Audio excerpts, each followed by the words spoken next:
All right. Thanks everyone for joining. We're going to be having more people join us as we kick off this free masterclass on becoming a data analyst and being very proficient in data analytics, where we're going to be focusing on SQL, Python, and Power BI. Now, for a true data analyst, there are ideally four key areas, right, that you need to focus on. The first is SQL or SQL, where you need to understand how data is structured within relational database tables. And so that gives you a very deep learning curve in data management using tools like data querying languages, or rather skills like data querying language, data manipulation language, as well as data definition languages to basically control your database tables and any other key areas or key concepts such as database design, ER models, and the rest of all of that.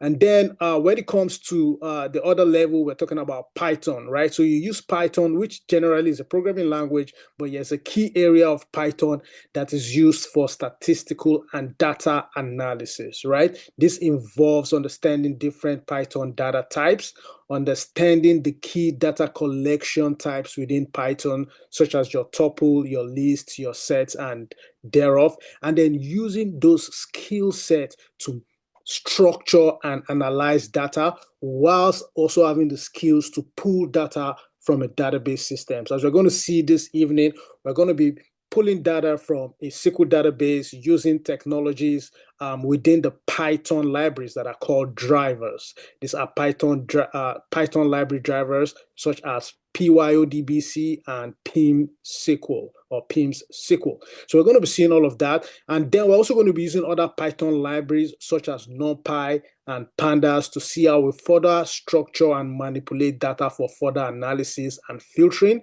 And then we're going to also see how we visualize some of this data using what we call Matplotlib and Seaborn. This will enable us to take our transformed data and move it into a data visualization using different types of advanced chart mechanisms. Once we finish that, we are now going to look at the third key area, which is data visualization itself, a part of which I just mentioned for Seaborn and Matplotlib. In this case over here with Power BI, we're going to be seeing how we use Power BI Desktop, which is a desktop version for your computer to basically load, transform, and visualize data, which is very similar to just like what I just said a second ago or a minute ago, Python's library called Matplotlib and Seaborn. Another key competitor that is very close to Power BI is Tableau, just to put that in mind. And then, yes, a fourth key area we're not really going to cover in this class, but I'll show you a little bit of it within our cloud hemisphere here.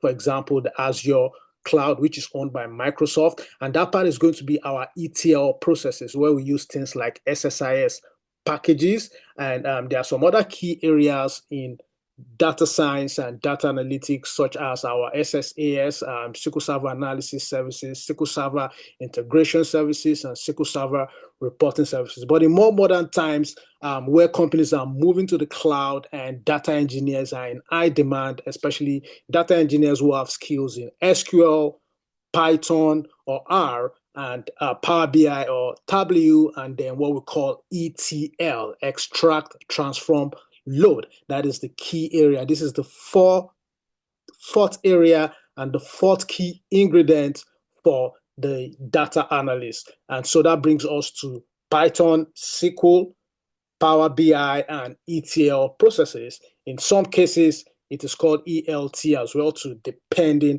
on how you choose to place the hierarchy in that keyword ETL. Now, what is ETL? It is called extract, transform, and load. You extract data from one source, you transform that data, be it in terms of filtering the data or connecting it with other tables or filtering out certain columns or even filtering out just the rows of that data. Whatever you do to transform that data from its original state to an integrated state called data integration, or just fully transforming it in terms of removing out columns, filtering out columns, joining it to other related tables. That process there is called the transformation. And then the process of L, which is load, is loading that data to any other source. Some other key sources that you can load this eventual data to could be a data warehouse, for example. A data warehouse is quite similar to a database table, except in this case, the data warehouse is mostly a final destination for data that is not really expected to change significantly compared to a database. And so that would bring us into some cloud initiatives over here, where we'll take a quick look as well to sometime during this free masterclass to see how we create a database in the cloud. But then we would also look at the analytics part of the cloud, which is where we're looking at right now, to see some of these key ingredients for the ETL processes, which is extract, transform, load. And then again, remember I mentioned ELT. It is taking T to the last and bringing L to the middle. That is extract, load, transform, which I just mentioned a minute ago, which depends on the hierarchy on how you want to move your data. You could either extract your data, transform it, and load it, or you could extract your data, load it up, and then transform as well to once it's gotten to its destination. So very, very interesting key concept. We're going to get kicked off very soon. But to give you a little bit more enlightenment when it comes to ETL, I look at three key areas that are very, very important for a professional or new person into the data analytics world. We look at ETL itself, the process of extracting, transforming, and loading. We also look at what we call big data. Right? Big data is a very big and key buzzword now in the analytics field. These are data that are quite large compared to our normal data we deal with in a database. So big data is a very key concept and a very key and important concept. And then there's something else as well too that we call thanks everyone for joining. I see more people are continuing to join the class. We just kicked off just a second ago.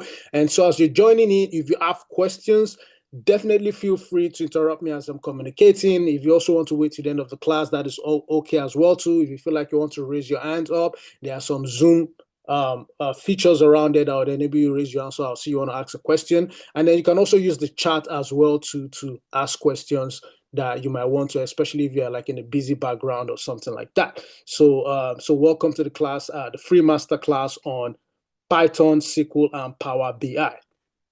And so, as I was saying earlier on, when it comes to the ETL process, another key aspect apart from ETL itself and big data is also called, a third one is also called data warehousing, right? And the data warehousing is that particular type of database that is similar to the normal database, but is a much more larger database and is used for eventually storing historical data or data that is not expected to change over time. In Azure Cloud, and in this case, Azure is owned by Microsoft. So it's a very cool technology because when we talk about Power BI, Power BI is also owned by Microsoft. A lot of Fortune 500 companies use Microsoft technologies. And so whenever you're learning things like data analytics, it's good to always streamline your knowledge into a particular tech workshop. When I say tech workshop or tech tools, I'm talking about a provider that gives you the same product on all levels that you're learning on. So it's typical for people to study how to create SQL servers, which is owned by Microsoft SQL Server,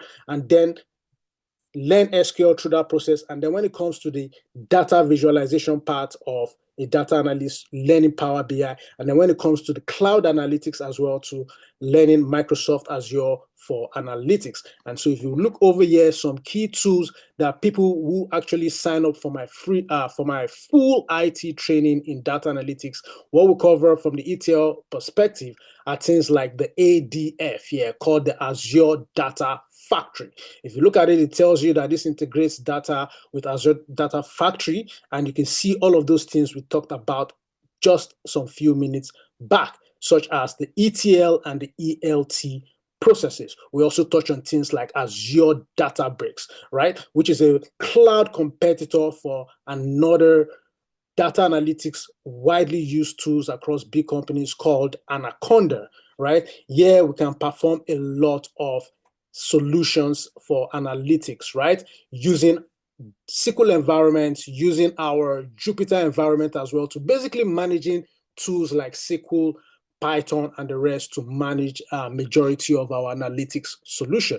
We also look at Azure Synapse Analytics, which is a very, very robust data warehouse for managing our data, right? So if you go over here, you see it talking about it being a modern data warehouse. So that's just to give you a little bit of information. And just a few minutes back, I did talk about databases in the cloud, right? So when you come over here within this cloud solution, you can see a space for databases where you have a host of different cloud databases. For people who join the full IT training with StarStack solution, I cover key areas like this, knowing how to not just create databases in a physical environment, but also in the cloud.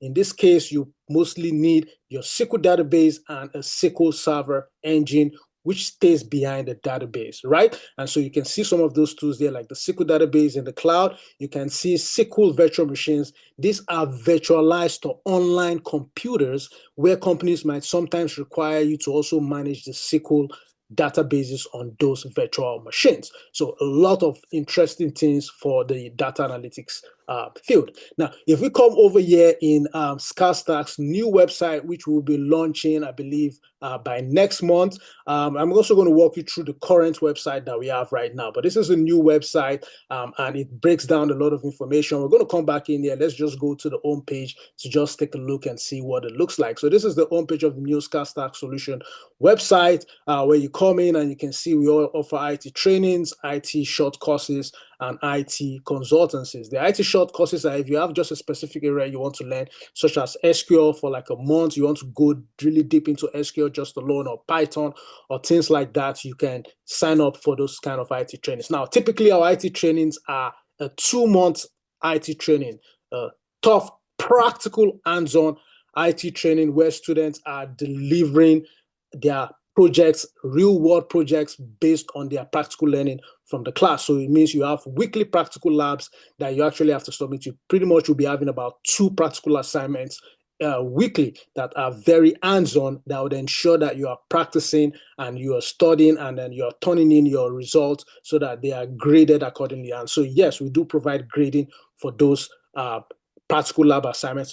Some folks that are already in this particular training, they've even done other IT trainings with me, and some of them might even be interested in the data analytics training. So just know that in mind. If I were to show you an example of that, for example, show you one student, because I do teach a lot of IT classes. So this is just from I believe this is from a cloud engineering assignment being turned in by a student and me grading that student. If I had to go to one of my top students right now in the data analytics field right there, you'd see a key area here. This particular part is this person just transitioning into Python, and this is like an example of a practical hands-on lab assignment. If I look at where the students started from their SQL, I can see them scoring 100% in their SQL assignments, and they actually have that attached right there. If you look at the particular lab over here, this particular part of SQL is talking about SQL queries with conditions, joins,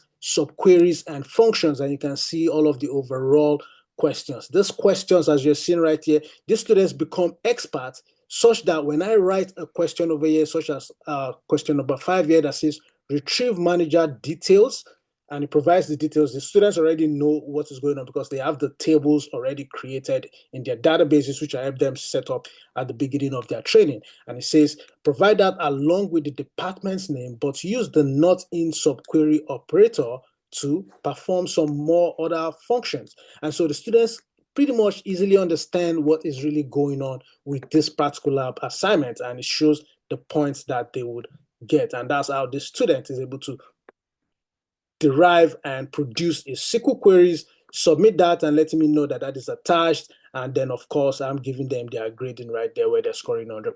So that's just a little bit of example so that you have an idea of what is really going on with this practical hands-on lab assignments. And so you have that as well too. Now, some other key advantage with the practical lab assignments and other key areas beyond that is that when you finish your 2-month IT training, I also help people to build their resumes, right? You get a very good resume that shows your key experiences, especially in some of the things we've covered. I also do a one-on-one mock interview so that you are quite prepared for what? For your real interviews. When recruiters come at you, you are not surprised, you're not shocked, but what? You are proactively ready to what?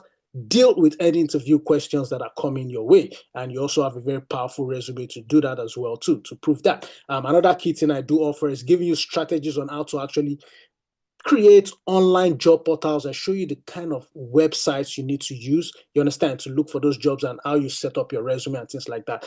With this type of approach, you would have not yourself only applying for jobs, but for the most times you have recruiters reaching out to you directly. And that's pretty much how the game is played in the professional world of IT. And so as we go into this particular new website, you're going to see for the full training, you're going to see all of the key ingredients of the practical hands-on IT training, where we cover SQL, we cover data modeling to make you understand, give you a very solid foundation of how to actually create a database, create schemas, something we call schemas within the database, and tables within the database. We're going to be seeing this evening, of course, but on a high level. And then going into Python, right? The basics of Python and how to connect Python to your SQL database to retrieve data so as to structure, analyze, manipulate the data, and of course, create visualization out of your data. And then you also have your Python libraries that enables most of all those things I just talked about. You understand? So after that, we have Power BI, then we have the ETL processes I talked about, of course, data warehouse and big data.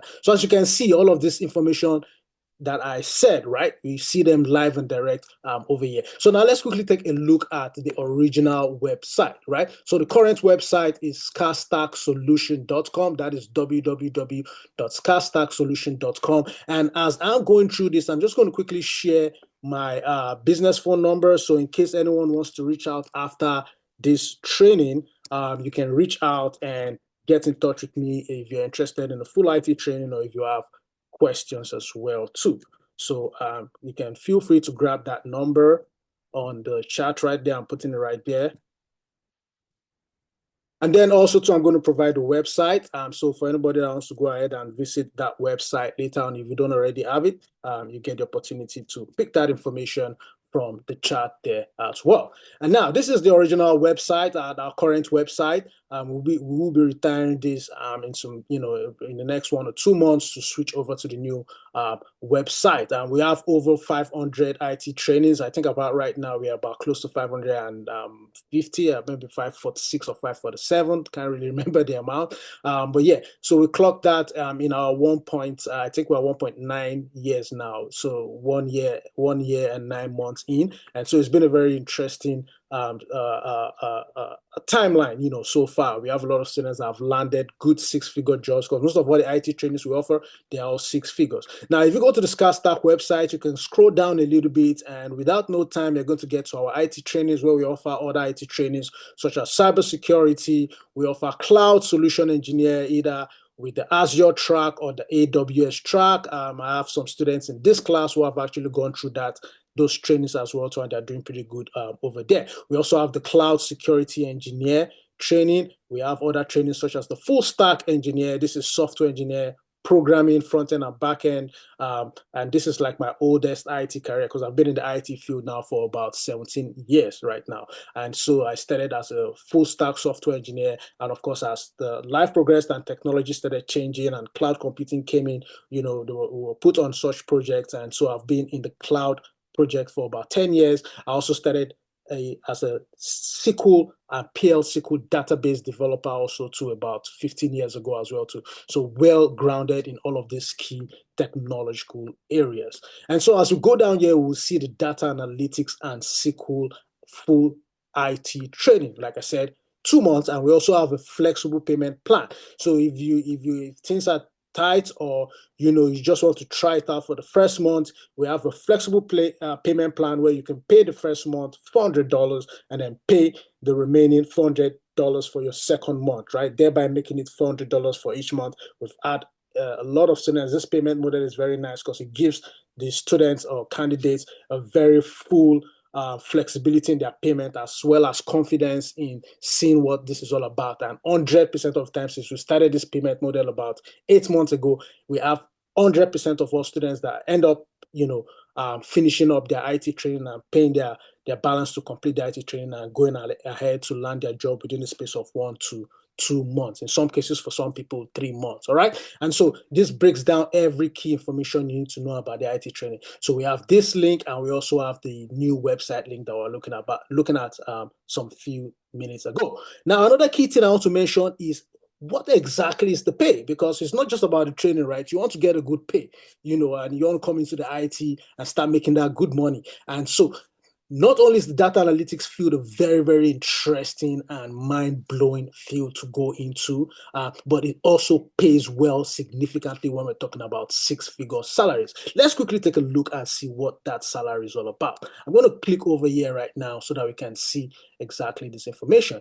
As we can see over here, data analytics, they make 145K to about 239K. That is deep six figures. You understand? And so one thing you can be sure about is that you're going to make a lot of money over here. But whatever drives you more, whether the money or just the great things you can achieve with data analytics, it doesn't really matter. What matters is a combination of either one of them or both of them is a very good I would say initiative to sort of continue to boost your career in data analytics, and there's definitely no regret in there. Another key important thing is you only need 4 technologies right in there. As a matter of fact, if you just want just those 3 technologies, especially the ones we are covering tonight, which is Python, Power BI, and SQL, you are good enough and you are set for life. So that's one very interesting thing about the data analytics career. As you can see, these are some of the high-level companies that are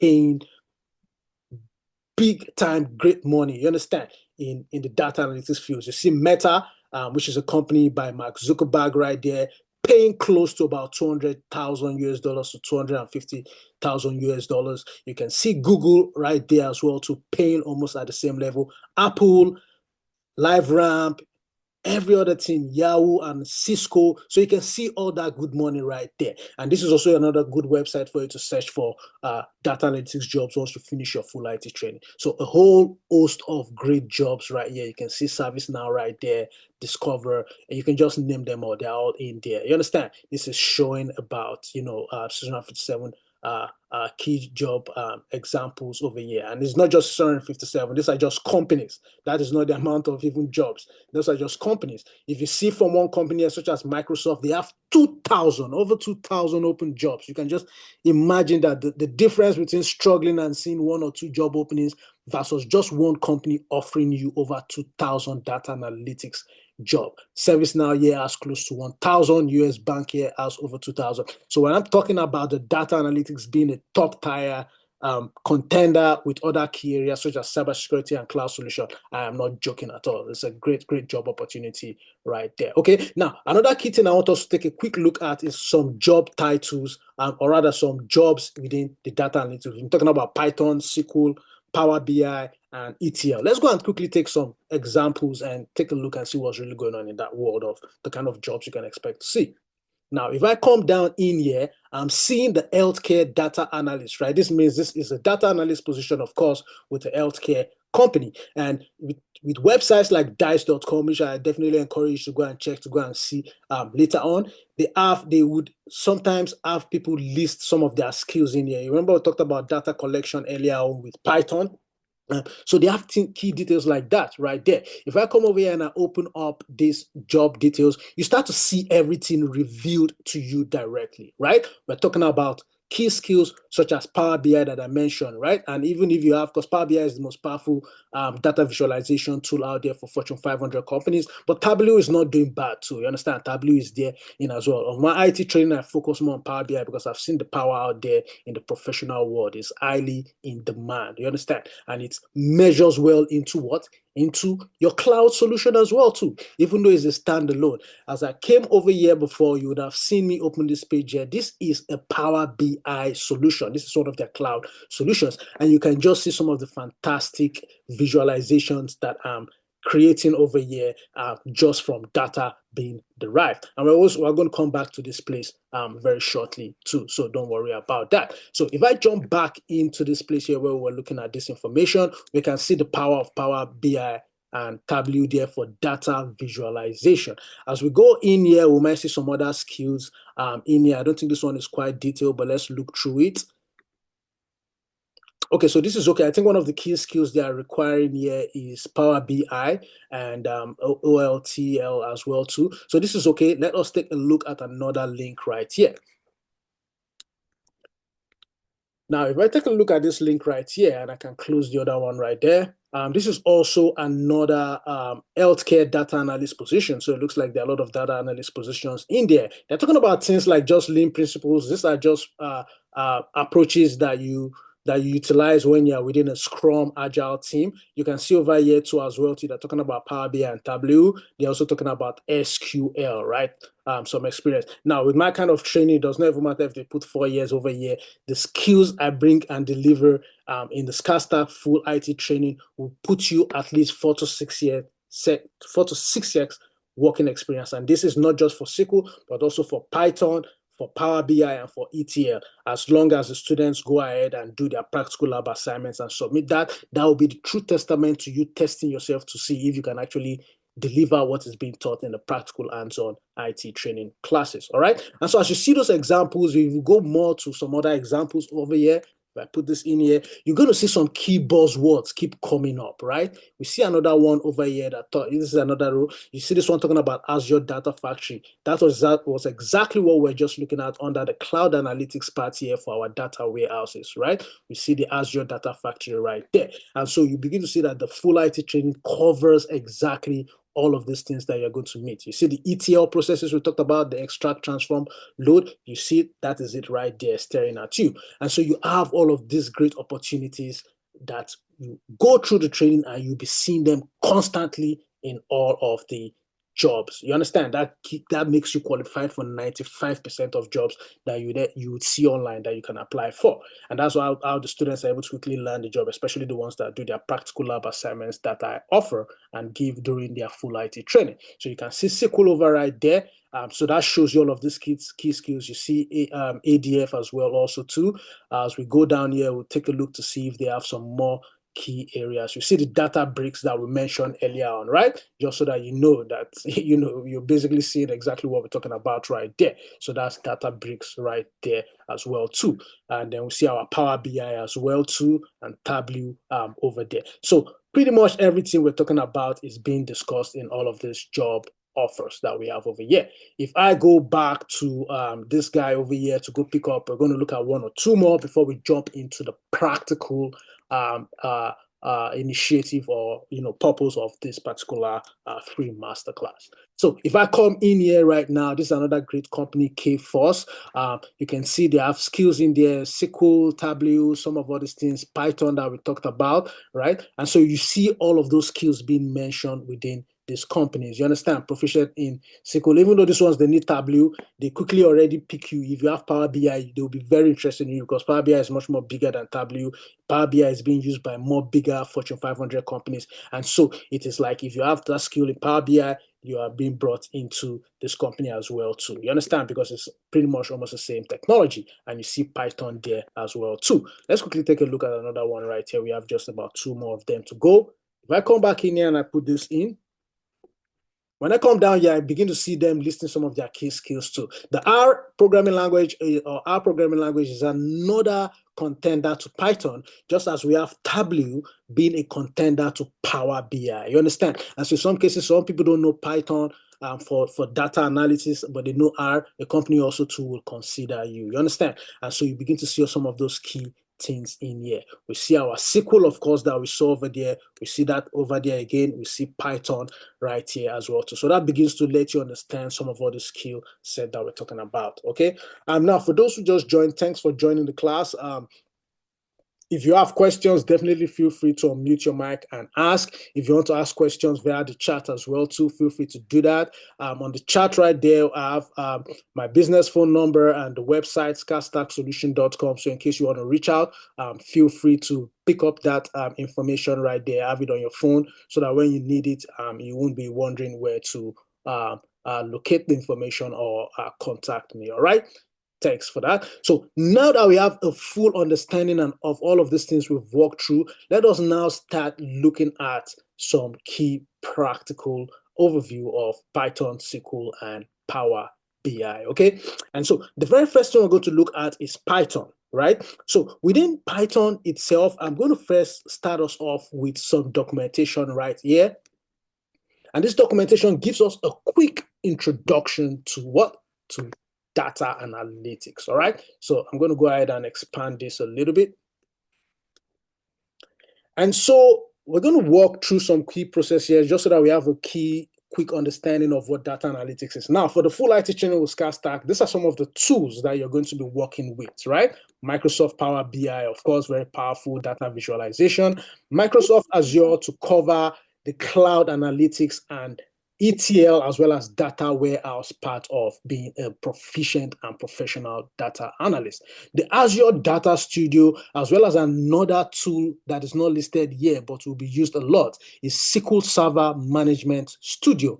The SQL Server Management Studio, shortened as SSMS, is also another tool that can be used if you don't want to use Azure Data Studio. These two tools, the SQL Server Management Studio and the Azure Data Studio, are the two key tools that you can use in SQL, right? Especially Microsoft SQL to do what? To manage your database and the tables within your databases. We're going to be seeing that very shortly in this class too as well. Now, the Jupyter Notebook and Anaconda go hand in hand when you're trying to work with Python data visualization or Python data structuring. This involves having a very robust environment for working with NumPy and Pandas for data structuring and data manipulation, or using Matplotlib and Seaborn for data visualization. As a matter of fact, I believe I have the Anaconda launched in here. You can see the Anaconda, you can see the Jupyter Notebook we just talked about that I've launched in there. If I come online here and I move this a little bit and I come down here, you can see this is a Anaconda environment over here where I have scripts here. This is a Matplotlib. This is part of the tools I use for the full IT training data analytics candidates right there. You can see the title of that file right there, and you can see some of all of the queries it's performing. You can see a query being provided in here, right? This query is being derived from a SQL database, and then it's being adopted into Matplotlib to do to draw a data visualization of what we need. As we go down, you can begin to see all of the beautiful charts and all of the data visualization that are being created based off what? Based off Python libraries for what? Visualizing any data in forms of different types of charts and graphs. And so we see a lot of them. We're going to come back to all of this. You understand? And then you can see Power BI is as well also to showing you different kind of data visualization, right? You see that? You see all the different types of data. So when it comes to data visualization, typically you have two options in what we're covering. We have the Python library that uses Matplotlib and Seaborn to deliver data visualization. Another great option is, and of course, not just another great option, but the best of all best options, and what is more modern is Power BI. You can see Power BI here. We are using in structuring data. We're going to be coming back to all of these cool things, but I'm just trying to give you a flow of the level of sophistication you can sort of see yourself delivering with all of these powerful tools right here. Okay, so with that in mind, let us jump back into our documentation right there.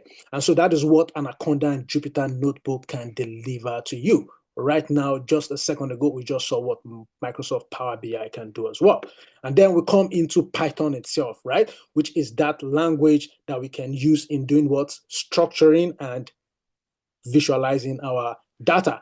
Over here is an example of a Python environment in an application that we call Visual Studio Code. And this is where we're pretty much going to be starting from, where we're going to see some few basics of Python. We're going to see how we test PyODBC to sort of connect to our database, and then PIMS SQL as well. So a lot of interesting things to cover this evening. And if I go back to that documentation right there, I'm also going to see Tableau, which is another contender for Microsoft Power BI that we also look at as well too. And then Crystal Reports, which is very similar to Microsoft Power BI and Tableau. But on Crystal Reports, we don't go into that practically. We just kind of give you an overview so you are aware of its existence. And we have other tools like Excel and, of course, Azure Data Factory. So now that we see all of those cool stuff, let us have an understanding of what data analytics is.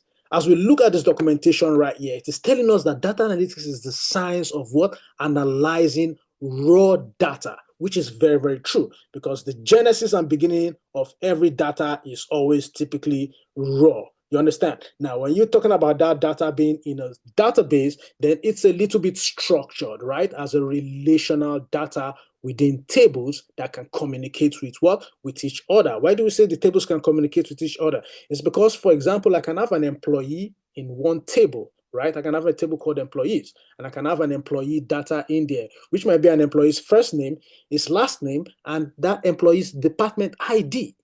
But it's not necessarily telling you everything about the department. This is because there is another table that would exist that will be the department's table. And that department table would have more details, such as the department name, the department's location, and key things like that. And so by the time you combine the employees and the departments table together, using a column that is constant in both of these tables, right? Identical in both of these tables, you're able to connect the employee and the data table together to do what? Or rather, the employee and the departments table together to derive more department information about that specific employee. We're going to be seeing that in SQL, this evening as well too. And so data analytics is able to do what? To make conclusions of raw or relational data that is either transformed, restructured, or manipulated a little bit, or another word for manipulated is filtered, right? To make conclusions. What are some of those conclusions? Conclusions such as reports, generating meaningful business reports, generating meaningful data visualization, generating meaningful data that can be used across the world for different things, across different types of industries and companies, such as weather reports, business reports, sales reports, marketing reports, algorithm reports. Pretty much any kind of data can be used to make meaningful business conclusions in form of what? In form of reports or what? Data visualization. I've been seeing some examples of those as we've been talking about within this free masterclass. Okay, and don't forget, if you have questions, definitely feel free to ask. Definitely feel free to put a question in the chat if you're comfortable with that approach, and definitely feel free as well to raise your hands also as well too. So different means for you to ask any questions as we go through this very interesting free masterclass. Okay, now the next thing we want to look at is understanding some of this data analytics approach, right? Because it's a very big documentation. You can see that's a 122-page documentation that I use for the students during their full IT training. But of course, this is a free masterclass and we have time limited, so we have to just jump in and look at some very key major aspects. Now, it tells us about the data analyst role. A data analyst is a professional who specializes in doing what? Collecting, processing, and analyzing data to support what? Exactly what we just talked about. Data-driven decision making within key organizations. That means at the highest level, the data analyst role is broken down to three key things. Collect the data, right? Data management, data withdrawal, data retrieval. And then doing what? Process that data. Process can also mean transforming, integrating the data, right, with other types of data, or transforming that data for it to be more filtered or more meaningful for your specific business purpose. And then analyzing that data, right, which can relate into what? Visualizing, or doing what? Using it to create reports, right? And so you use that to support what? Your data-driven decision making objectives within an organization. Okay, and so it tells us data collection is collecting data from various sources, which may include what? Databases. It can even come from CSV files, it can come from spreadsheets, it can come from the web, it can come from different angles. Okay, that's where you're getting your data, and then cleaning up that data, right? Taking out things you don't want, adding things you want, filtering the data so that you can remove certain aspects of it, adding data from other tables or from other sources to your current data to make more meaningful information about it. And that is cleaning up that data. You understand? And then you now have the data transformation. You understand? Converting that into a suitable format. This can also be converting it into a suitable result, right? So the data cleaning and the data transformation, they go hand in hand, cleaning and transforming the data. You understand? You can see it says this may also involve what? Aggregating, merging, or reshaping the data, exactly what I just talked about right now. And then analyzing that data, right? As we talked about it during the definition of the data analyst right there, analyzing that data to prepare it for data visualization or reports. And so we see that information over there, data analysis, analyzing the data based off of your result, using tools such as Python, you understand, and SQL to further manipulate that data for analysis, to study and understand the data, to truly realize that that data is bringing out the specific information that you need. And you can see all of those skill sets being mentioned. And then the final key part, because of course we have more things, but I count this 5 as, or this top 6 as the top key areas, okay? The rest becomes further analytical processes that can be achieved from your data that has been derived, analyzed, and visualized, okay? And so data visualization talks about creating charts, graphs, and visualization to do what? Represent your finding from all of those key processes which involve analysis, transformation, cleaning, and collection, okay? And then, of course, we have our report. The reports are similar to data visualization, but they are much more tabular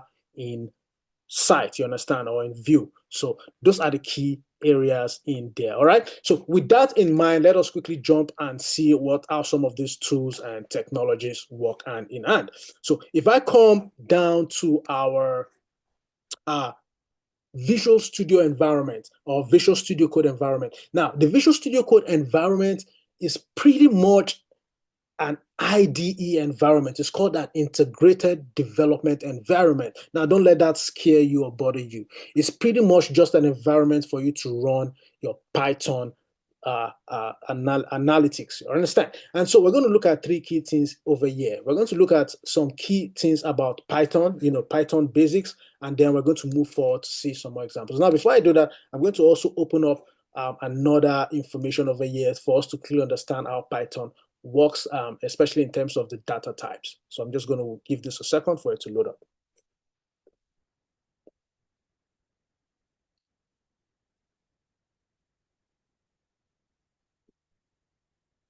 And by the way, as that is loading up, for those who just joined, remember, we do also offer full IT training in data analytics, which is the purpose for this free webinar, so that you have a strong understanding of what the data analytics field is, what the tools are, and what they look like. So if you need to, or if you feel like you want to join a full IT training, we do start up our IT trainings the beginning of every new month, right? The IT training, the way it's structured, is 8 weeks or 2 months IT training. You have 2 classes per week, and these classes are 2 hours each.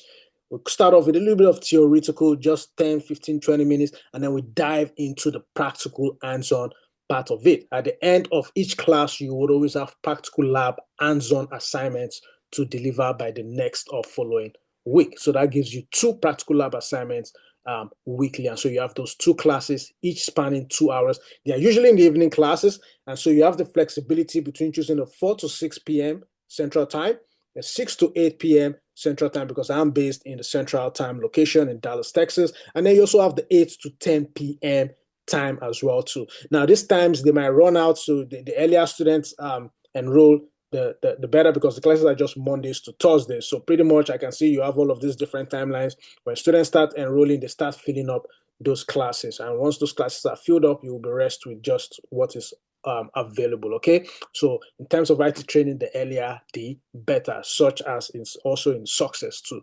So with that information, let's kind of continue over here. Now, I'm bringing you into another documentation here to show you the introduction to Python, right? And I'm going to just spend some few minutes in this area. When dealing with Python, one of the key things you want to take note of is what we call data types. The data types helps you in understanding the structure and meaning of your data, as well as how you can manipulate different types of data that you see during data management and manipulation. Now, what does this mean? It means if I pull data, for example, from a database, and that data is showing me numbers, Numbers could be in terms of money. It could be in terms of value, such as 52, 53, 58, 59. All of these are typically called numbers in simple basic English, right? But in Python, that transforms into things we call numeric types, where we call them integers. An integer could be a simple number, such as 50. You understand? And then we have things like the float that would allow decimal points, such as 50.5. And so all of those things that have to do with number are called numeric types. And the actual word you'll be using inside your Python will be things like int, float, and complex. When you're dealing with normal text that is not a number, such as what? Such as a person's name, such as Jason or Patrick. Those are what? Those are strings. You understand? And those are called text types and presented as strings. You understand? So those are two popular ones. When you're dealing with a value where the answer is either true or false, you are talking about Boolean types. A Boolean type would always result to true or false. So those are just some key examples, some of the most popular one right there. So what does all of this really mean? This means that when I see a number like this being assigned to me in Python, that basically means 5, right? And 5 is what? We just talked about it. It is a numeric type, and a numeric type can be presented in this way. In this case here, that 5 falls in as an integer. It's a simple number, not having any decimal or anything, and so that is 5. Now, if I wrote this 5 here, there's something here to the left. So if you want to see what the value of this 5 is, let's say you retrieve this from the database and you wanted to print the result of that in a Python environment. This print gives you that option to print that locally on your computer so that you can see the value of what X is. In this case, X is being assigned to what? To 5. But what is going on with this X? This X right here is called a variable. A variable is something that is not the real value, but is being assigned for the original value. This is just like me having a box in the house and I'm trying to give someone a gift. And I open up the gift. But what is inside the gift? I open up the box, and what is inside that box called X? The actual value of what I'm presenting to a friend or family. And in this case, it is 5.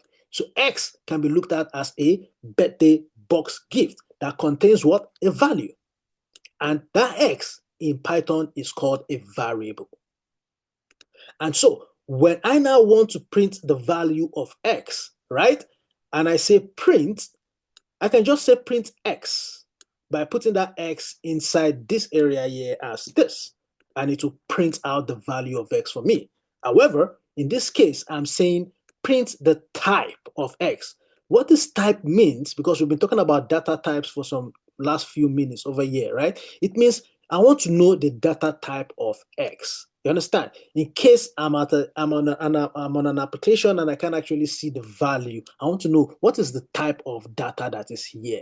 We've talked about it. If this is 5, that is an integer. If it was this, then that would be a string. You understand? If it was this, true or false, right? That would be a Boolean value, like we just mentioned right there, which is something that amounts to true or false. You understand? But in this case, because 5 is a number, this will print a type of integer. You understand? We're going to see that shortly. And so we see some key examples over here. Hello world is seen as a string because it is a text.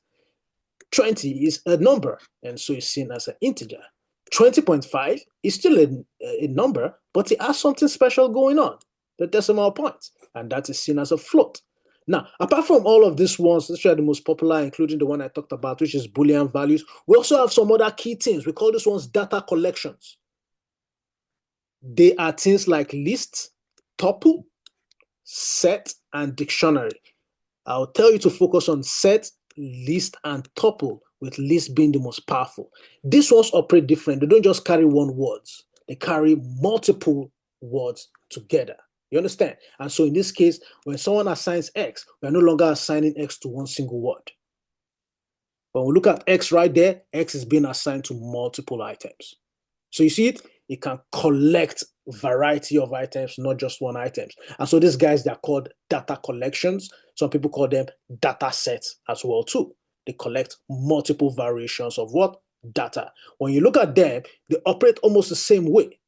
Some of them are more powerful than the other, but they operate the same way. You can see this guy having apple, banana, and cherry. This also having apple, banana, and cherry. And the same goes for this guy. And this one is a bit structured differently, right?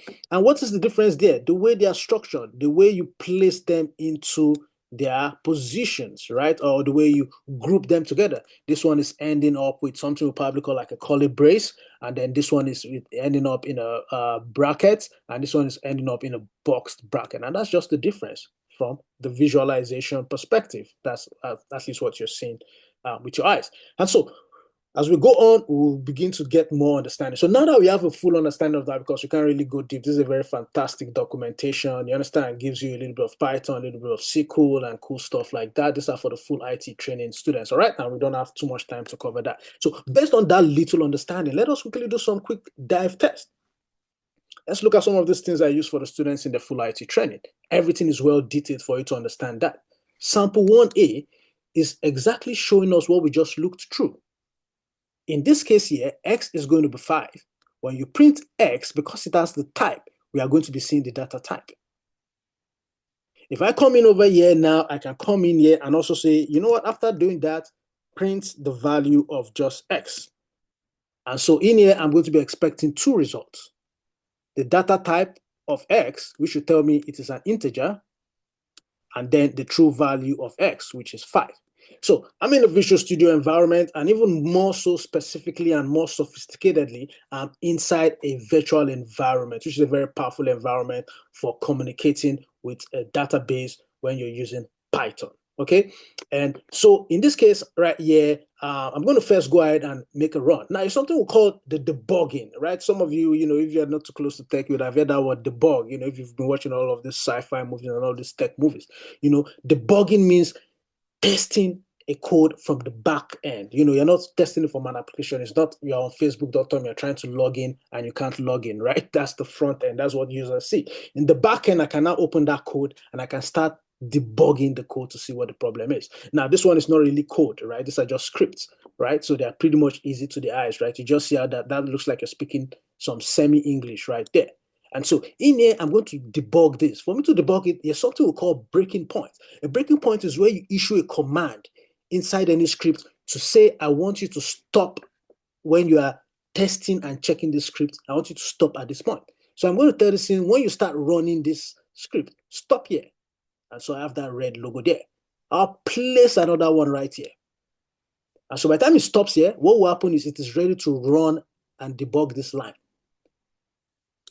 Because from this spot here to this spot here, there's no other breaking point.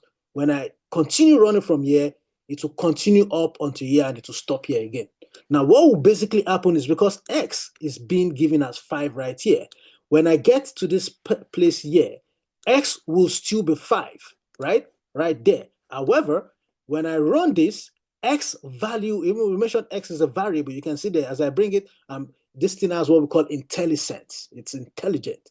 You understand? It's like an AI on its own. It is telling me that variable right there at this point, that thing X there is a variable, which is what I mentioned earlier on, right? And it's even telling me the value of X right there. If I take my mouse here, you understand, it's telling me X is 5. What will happen is when I run this line and this line gets run, even before it prints, because I'm putting breakpoints in all of these places now, by the time it passes line 25, X no longer becomes 5, X becomes hello world. This is a great day for the world. Ensure you're passionate about tech and your career.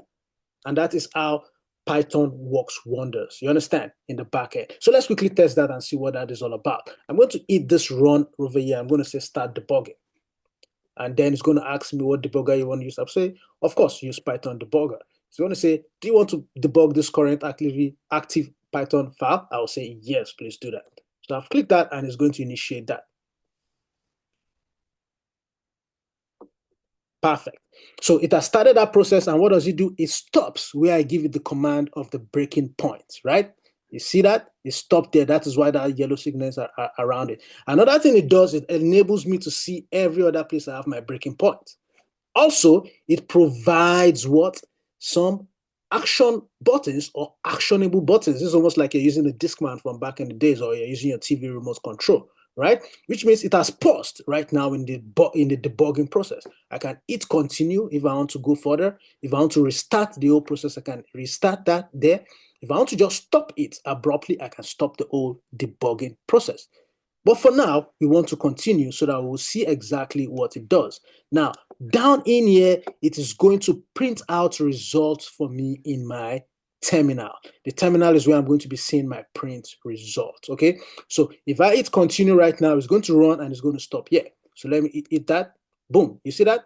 It has run that. And what happened right there? It just printed out this information for me. What did we say? The type will tell you the data type. It tells me this is a class. A class is just what we use in describing things, right? In Python. And so this class is an integer data type class. We just talked about that and we just saw that in our documentation right there, right? And so that is exactly what is going on. We saw that when you put a number like that, it is called an integer. And what do we see right here? We see that being represented as what? As an integer, okay? And so that is the magic of how it works. Now, this value right now, or the value of line number 20 is telling us the type is a integer data type, and we agree with that, right? Now we talked about it. If you don't want to know the type, or we just wanted to see the value, we just put that variable in there, right? And that prints out what? The true value. And that is why you see that the true value of X is being printed out there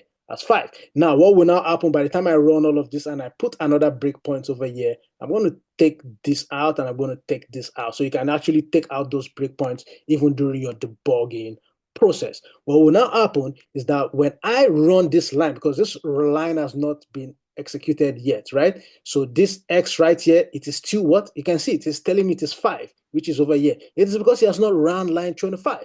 By the time it executes line 25, X will no longer become 5 because X is being reused here to use this value here, which is a string type. You understand? So if we run this, we're expecting X to print out here as hello world, all of this, and we're expecting the type to be what? A string. Let us put that to the test. I'm going to hit continue. When I hit that, just because of this breaking point, it's going to run and it's going to stop here again. By that time, it would have run our print result and we would see that display right on that 5 here. Let us do that. Boom. What do we see here? X now becomes what? If I take my mouse there, the value changes. And that is the foundational genesis of how data types and variables work in Python. You understand? Once you have a good grasp of that foundational knowledge, the rest of majority of what you would learn will start becoming easy. You understand? And that is how you pass values from the database, you understand, and use data types like this, as well as those fantastic data collections that we talked about that can actually hold multiple values, such as how we see this being used, okay? And that is how those guys work generally. And so now X now becomes what? Hello world, and all of these long words, and then the type or the data type no longer is an integer, it is a string. Why? Because X is now being seen as this value and this, or rather over here, and this is what? This is a string data type. So that's kind of how that works. And as you go down, you see other simple examples, right? So let us run a few of these as well too. I'm going to put a breakpoint here so that this will print a few things, right? X right now would be changing value across all of this. As of now, X is still this value, right? Let's put this breakpoint and let's hit continue. Now, if I look at what X is, it tells me X has name, John, age, 36. You understand? So the value of X can keep changing. If I don't want the value of X to change, for example, I can turn this, I can use a different variable. You can use any variable. I can call this Y. You understand? This X, I can call it Y. And so X would retain its value except it is reused again anywhere else. All right? And so that's pretty much the magic of how that works, okay? And again, because I see some few people have just joined, so if you have questions, feel free to ask through the chat. Welcome in here to our free masterclass. And also, if you also want to kind of talk through audio, you can also do that as well. So as the class almost ends, later on, I'll give us the opportunity to ask questions. So I'll stop a little bit early so we ask questions. So this is pretty much how it works.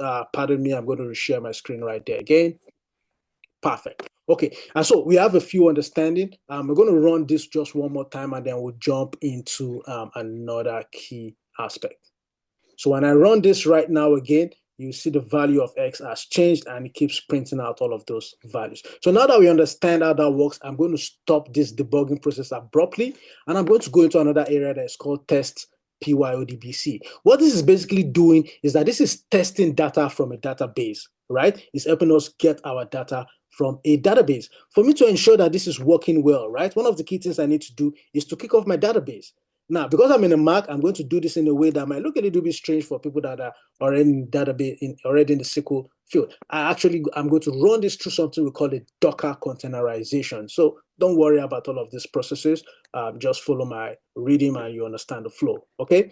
And so I'm going to give that a few seconds to kick off. I'm going to kick off this thing that we call a Docker container, which I use a lot for the DevOps engineering students. You understand? This one is a must for them to understand the magical wonders of what Docker images and containerizations are. And so I'm going to come up over here, and this little nice guy here is going to kick off my SQL Server engine in the, on the back end. And once that is done, I can now launch a more sophisticated application that would do what? Provide me my database environment. So let's launch that. So I'm just going to give that a few seconds to pull up. It looks like it's pulling up. That is good. Now, another alternative, we were talking about this earlier on in the introductory part of this free masterclass. Another alternative to the Azure Data Studio is what is the SQL Server Management Studio, okay? And it's telling me this guy will be retired sometime in 2026. That is okay. Okay, so now I'm going to open up this guy here. Close this. Doesn't look like it's recognized that it started up yet. Let's try one more time. Okay, perfect. Looks like it's quite up now. So what am I doing? I'm accessing my SQL Server database, right? And in here, I can start looking at my different tables. I can query a table here called the employees table, right? And this employees table will provide me any key data. And so pretty much what is happening with Python here, right, is that I'm using a virtual environment which is needed in a space like Visual Studio. Students that come into full IT trainings, that I help them set this all up so that they can also do their practical labs on this. And I configure my database environment. Before this happens, I need to install some certain things, right? I need to install Python, need to install Visual Studio, need to install some things we call extensions in here. All of these things, students don't worry themselves because I set it up for them all on day one. You understand? So in here, you can say I have something called Python debugger installed, Python, Pylons, and a host of all other cool extensions right there. Of course, I'm also going to install the driver for something we call PyODBC so that when I run things such as pip list, I can see some of my drivers that are installed, right? All the things you don't need to bother yourself about because all those are pretty much set up for you when you kick off your class. But over here, when we use a tool called PyODBC, I'm using this little bit of configurations in here, which you don't really need to write, right? Once you have the right information, for example, from like me during your IT training, you pick it up and you just put it in there. And pretty much what they're doing is they're connecting to the database. You understand? This right here connects to the database using that PyODBC. And from here on, I can start making Python calls to communicate with my database system. So let's put this to a little bit of a test. We're going to hit run right there, and then we're going to say start debugging as well.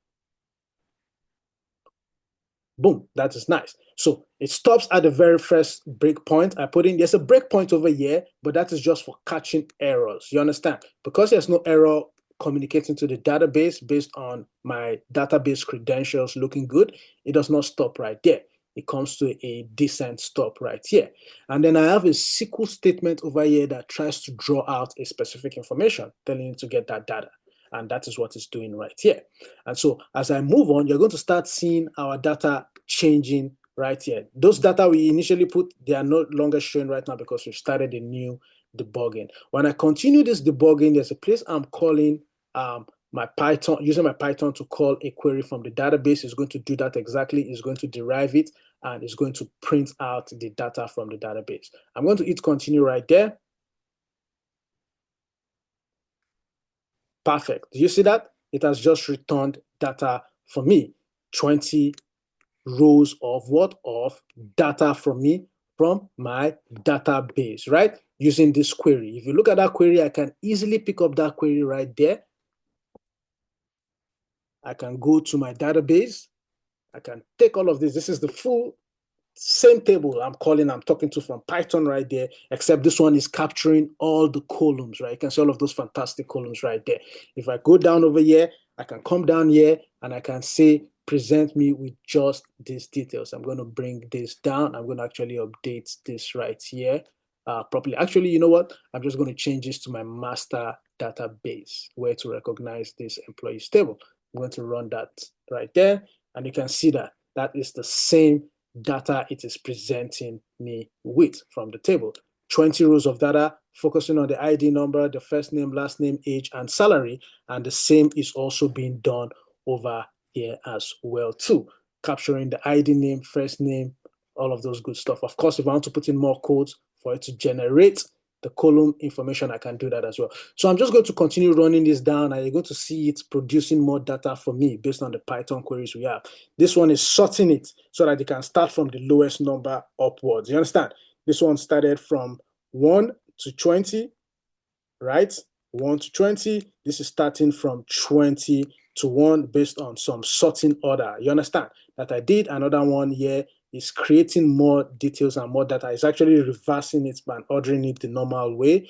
And so on and so forth. So this is printing all types of data for me. These are things that students go through in the class in their learning of how to communicate with the database. Now, there's another option here that is also called PIMS SQL, which is PY is for Python, MS is for Microsoft, SQL is, of course, SQL. That means Python, Microsoft SQL Server, library, driver. You understand? And so these are well detailed as well to provide us with a host of information as the similar environment setup and database call to our database environment, and then we can start running multiple queries. Then as we go on here, you can see different types of queries I'm running to communicate to the database. In this scenario here, I'm actually saving data from Python into the database. You understand? So you begin to see how Python can communicate with our database. Again, we don't have too much time, so I'm just giving you a high-level overview so you see the action of how all of these things work in here. And these things are very, very easy to learn. Everything you're seeing in green here are what we call comments. They are not part of the script.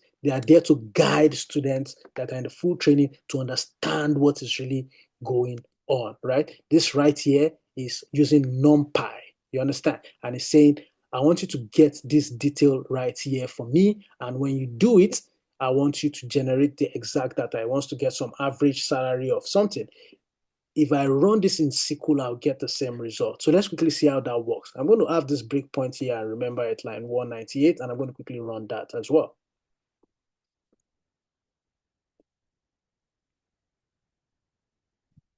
Let's see, and then once it starts up, it will go through some debugging processes, go through some breakpoints rather.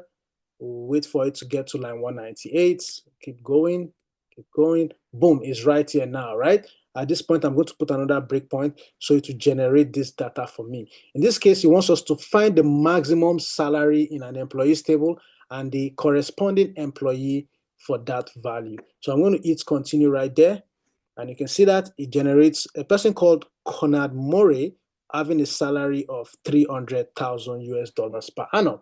If I run the SQL query, which I put here, telling the students, test this result in SQL Server database as well, and I copy that correctly, and I come to my SQL Server database, and I come down here and I run that, right? So this shows us what SQL is all about, right? And I run this query, it shows me the same thing. And so that gives us a little bit of understanding of how Python works and how it works in relation to our database. So with all of that, we're going to quickly see what SQL is all about. If I come down here, I'm going to scoop into my SQL folder and I'm going to launch this one of these few folders, but I'm going to go ahead and close this guy over here, make sure everything is properly saved. And then I'm going to close the folder and then I'm also going to close the application. Perfect. So now I'm going to unleash this one here called SQL ERM script. And so the SQL ERM script right here shows us how to create tables in SQL, right? So if I use the create table statement right here, this is part of some of our data languages, right? So this table here contains a lot of create statements to create tables in our database. If I go ahead to open another one that I use intensely for my data analytics student. It starts off telling us the data definition language. These are languages in SQL that define the creation of things, such as creating a table, altering the look of the table, removing rows from the table. So when you have a table such as what we saw over here, right? Or if I query this large guy over here, it brings out a few table information, right? And so in here, as an example, when I query this right here, right? Let's hit that again. Okay, this provides me with certain information, right? This table creation right here, if I want to alter some of the column names or make changes like that, that is part of what we call a data definition language that we are seeing over here. And so we see where you can even truncate by removing all rows inside the table, and then how you can actually delete the old table itself. So you see that it defines the existence of tables and its contents in a database, starting from the creation of the table to altering the look of the table in terms of its columns or what the columns do. Their data types. Those are data types that we talked about earlier on. You can see them being listed there. You understand? And deleting rows from the table as well as deleting the table entirely. We now look at what we call data manipulation languages. This is not defining the table anymore. This is manipulating the content inside the table. And so in here, you can see we are performing these commands here. And what do? They insert data into the table. You can see this one is supposed to be a table called EMP, shortened for employees. And it's adding these columns here, and then it's adding the values. In the same vein, this command here is deleting an employee from the table whose ID is 1. If we look over here in this case or example, this ID right here as this person has 1. And so what that means is if I run this command right here, what will it do? It says delete from employee where the ID is 1. What that would do, if this table right here was an employee table, right? It's an employee table, but it's called employees. But if the table was called emp, right, and I run that command, it will delete this person because it will look to delete where the person's ID is 1. And so that's an example of your data manipulation language. Okay. Now, another key thing I want to show us here is our data visualization that we looked at earlier on. Before we do that, I'm going to quickly shut down this guys here because I'm running too many powerful applications right now. And I want to launch a virtual Windows machine. And so I'm going to close some of those tools, such as the Azure Data Studio. I'm also going to shut down this Docker container. It's a very, very rootless and very powerful application. So it does take out a lot of space. And I'm going to come in here, check my activity monitor just to make sure everything has disappeared as expected. Just going to wait for that to pull up. Okay, so I do see some things over here taking a lot of power. I'm going to come in here and I'm going to quit that. Let's quit. Quit that. Good, good, good. And that gives us a lot of space. I'm also going to kill this right here.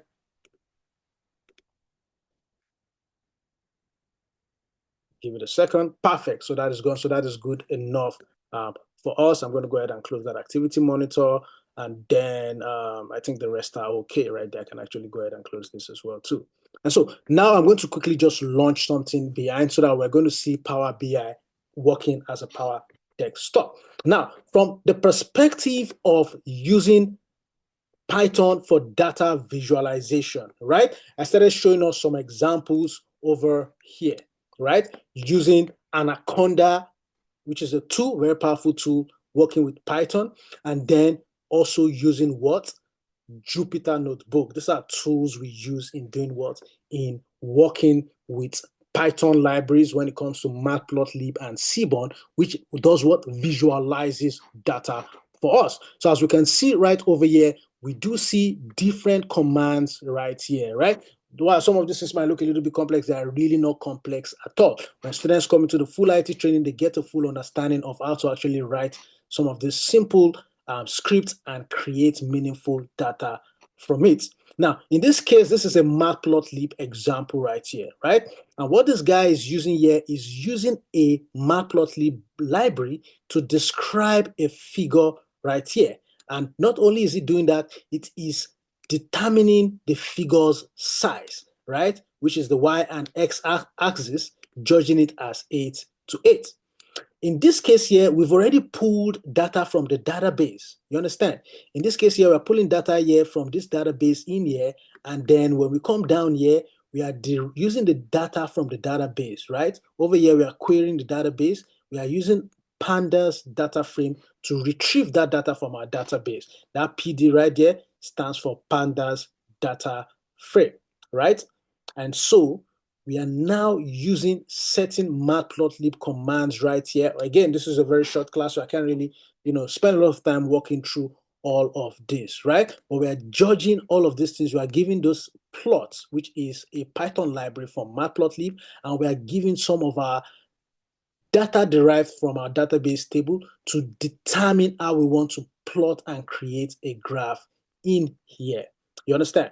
And so that is how matplotlib works from an eye level. We just have 5-6 more minutes, and I do have an IT training after this. So just going to quickly just give us an idea and let us see what this looks like from a visualization perspective. And so these are other examples of matplotlib. And Seaborn is quite similar to this as well too. You write your script, you determine the kind of query you want to get from your database. You can write more queries to fine-tune your results, right? And then you can generate that and create whatever type of bar charts you want. When students come into the full IT training, they get taken through this process and we explain to them how categorically they need to understand how these plots are created, and they eventually become experts in creating visualizations like this. Now let us launch Windows 11 right here so that I can show you how Power BI Desktop works. This is because Power BI Desktop only works within a Windows computer. We now have the cloud version itself called Power BI Service, which I showed you earlier on. Right over here, that one can be used because it's in the cloud, so it uses the internet, and so that can be accessed from anywhere.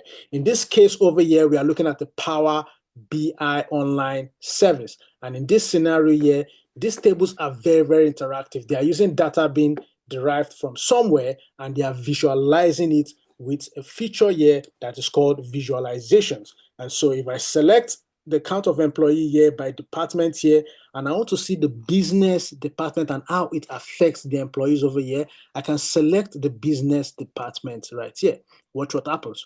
When I select that guy right there, it changes all the data. Suddenly, all of this data are only viewing information from the perspective of the business department. What this tells me is that when I look at employees, I can see employees right here that joined the company. In this particular employee joined the company in 2016, and this employee's age is 28. This is because this particular data year is being visualized to focus on an employee's year of joining the company and their age. You understand? And so that shows me this particular, there are some employees in here, they joined in 2016, and what, you understand? And their information on their age and so forth, and so on and so forth. So that provides me with that detail right there. If I look at a more sophisticated example, such as our first example here, sample over here, if I want to select certain things, this thing shows me the first name of employees and their last name by their salary. If I want to see the people who are earning, these are different amounts these employees are earning. Because of the way I've visualized this data by the aid of some of these controls over here, that shows me this data coming from my employees table, right? Similar to what we're looking at in the database right there. This will tell me that this particular employee over here, if I want to see who is earning 150K, I can select that guy right there, right? It shows me only 5% and 2 people right there, right, are earning that amount of money. If I look, this table here that I've also created also shows me who those 2 people are. I can see them, Hilary Straw and Abiodun Bella. You understand? And I can also see what? I can see their first name and job title right there. You understand? I can see Abiodun here. I can tell is what? I can tell is a architect. You understand? I can also see Hilary right there. I can tell she's a project manager, and I can see their amount there. So all of these things, they work very smartly to sort of give us our data. As you can see, there are so many data visualizations that are generated right here. This one moves in a very smooth way where you can start narrowing down an employee's information. You can see people who are under the job title marketing associate and marketing manager.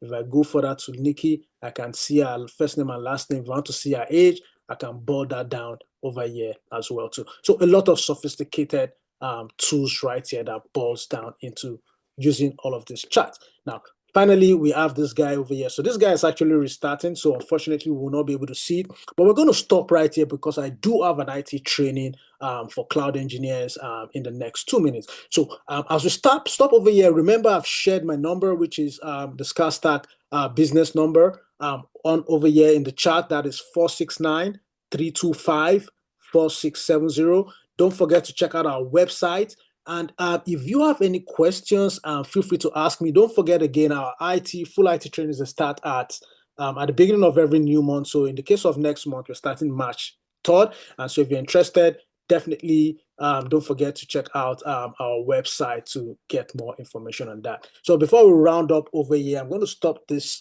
video recording in case anyone has any question. All right. Thanks everyone for joining. And, once I stop this recording, you can ask any questions you want. Okay.